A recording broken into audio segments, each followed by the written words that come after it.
mencari timba si anak dara di bawah sarang burung tempua. Salam sembah pembuka bicara. Assalamualaikum untuk kita semua. Assalamualaikum warahmatullahi wabarakatuh. Hai semuanya, kami dari tim Universitas Riau yang beranggotakan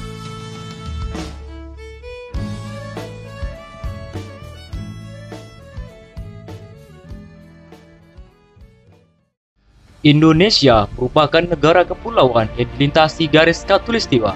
Hal ini membuat Indonesia beriklim tropis dan memiliki berbagai potensi alam yang dapat dijadikan sebagai energi baru terbarukan. Dalam rangka mewujudkan Sustainable Development Goals, khususnya SDGs ke-7, tepatnya pada poin ketiga yaitu melakukan perbaikan efisiensi energi di tingkat global sebanyak 2 kali lipat. Pemerintah berusaha keras dalam mengembangkan energi terbarukan ini sebagai wujud antisipasi menanggulangi krisis energi. di antara EBT atau energi non-konvensional yang dapat digunakan sebagai pembangkit energi antara lain panas bumi, pembangkit listrik tenaga air, pembangkit listrik tenaga angin, pembangkit listrik tenaga matahari, serta dengan memanfaatkan bioenergi yang terdiri dari biomasa, biofuel, dan biogas. Pemanfaatan energi surya sebagai energi alternatif di beberapa negara besar mendapat perhatian lebih untuk mengatasi krisis energi. Selain jumlahnya tidak terbatas, pemanfaatannya juga tidak menimbulkan pencemaran lingkungan. Indonesia yang memiliki potensi energi matahari dengan radiasi sebesar 4,80 kWh per meter kubik per hari, jika dimanfaatkan dengan baik diharapkan dapat menjangkau daerah-daerah yang sulit terjangkau energi listrik. Salah satu alternatif pemanfaatan energi surya yakni dengan menggunakan modul surya fotovoltaik. Namun, muncul beberapa permasalahan dari penggunaannya. Untuk itu, kami dari tim Universitas Riau dengan dibimbing oleh Profesor Amun Amri STMT PhD dengan bangga mempersembahkan gagasan kami yang berjudul Pemanfaatan tempurung kelapa dalam sediaan Nanofida Grapen Light untuk meningkatkan konversi energi matahari menuju Indonesia Daulat Energi. Matahari merupakan sumber energi kontinu yang ramah lingkungan dan dapat dikonversi menjadi energi listrik dan energi panas. Salah satu teknologi yang dapat mengubah energi matahari menjadi energi listrik dan energi panas yaitu modul surya fotovoltaik. Permasalahan yang muncul pada modul surya fotovoltaik yaitu hanya sebesar 15% dari energi matahari yang dikonversi menjadi energi listrik dan sisanya dibuang menjadi energi panas. Hal ini dikarenakan dengan seiringnya bertambahnya suhu pada permukaan modul surya fotovoltaik akan menyebabkan efisiensi modul surya fotovoltaik akan menurun. Cara terbaik yang dapat digunakan untuk menangani itu yaitu dengan menggunakan nanofluida yang dapat menurunkan suhu permukaan pada modul surya fotovoltaik. Nanofluida merupakan padatan tersuspensi yang terdiri atas dua unsur penyusun yaitu serbuk nano dan fluida dasar. Nanofluida sangat digemari karena memiliki sifat konduktivitas termal yang tinggi dan dapat meningkatkan penyerapan zat panas dan dapat meningkatkan efisiensi dalam sel fotovoltaik. Sedangkan cairan nano dapat menyerap seluruh radiasi matahari super yang tidak dapat diserap oleh sel fotovoltaik yang dapat menyebabkan penurunan dalam suhu sel. Dalam hal ini, fluida yang digunakan adalah air dan nanofluida yang digunakan adalah grafen yang disintesis dari tempurung kelapa. Grafen merupakan alat rock carbon yang berbentuk lembaran tipis dan memiliki sifat mekanik yang cukup istimewa.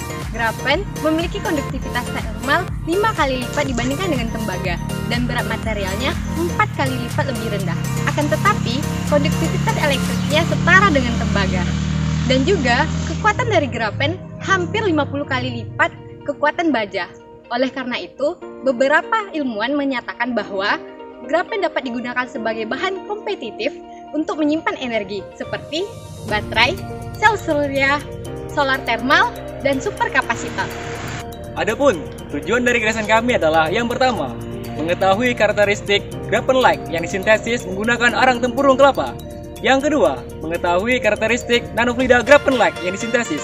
Dan yang ketiga, mengetahui efektivitas nanofluida grafen light dalam mengkonversi energi panas menjadi energi listrik.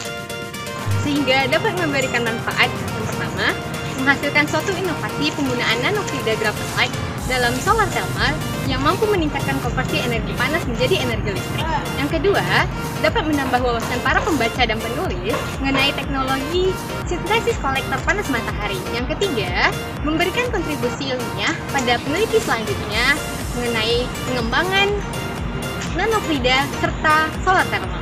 Optimalisasi sifat konduktivitas nanofluida berbasis graphene light dengan menggunakan arang tempurung kelapa untuk aplikasi pembangkit tenaga surya dapat digunakan dengan metode.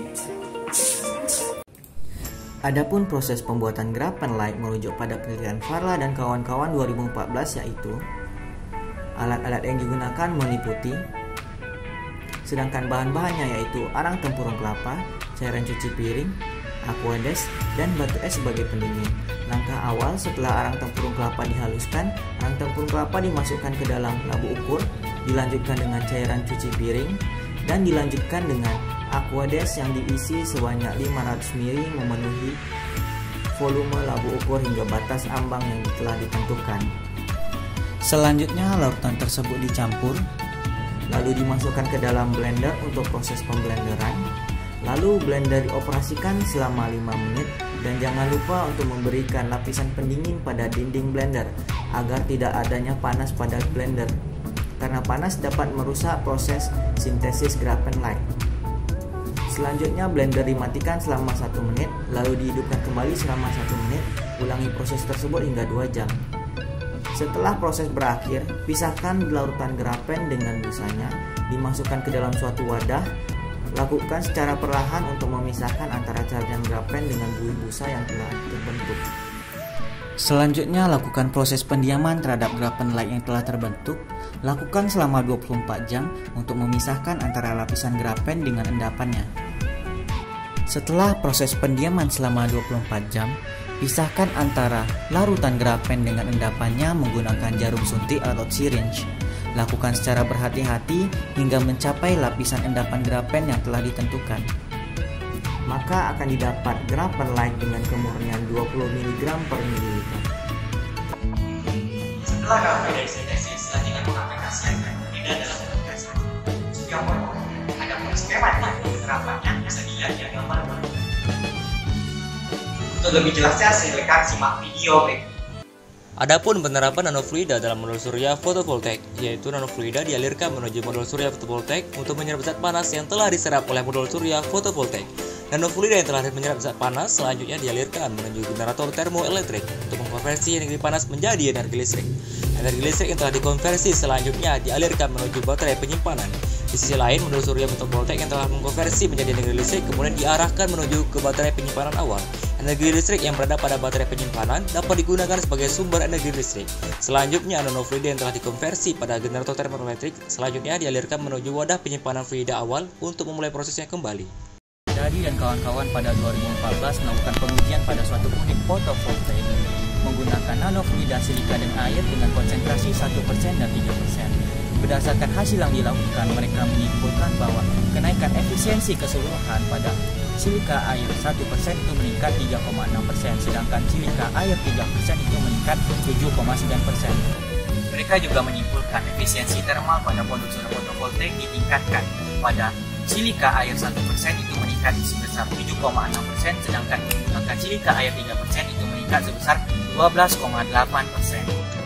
Berdasarkan data uji yang telah didapatkan, maka dapat disimpulkan bahwasanya nanofluida graphene light memiliki keunggulan yang dapat ditunjukkan pada gambar berikut.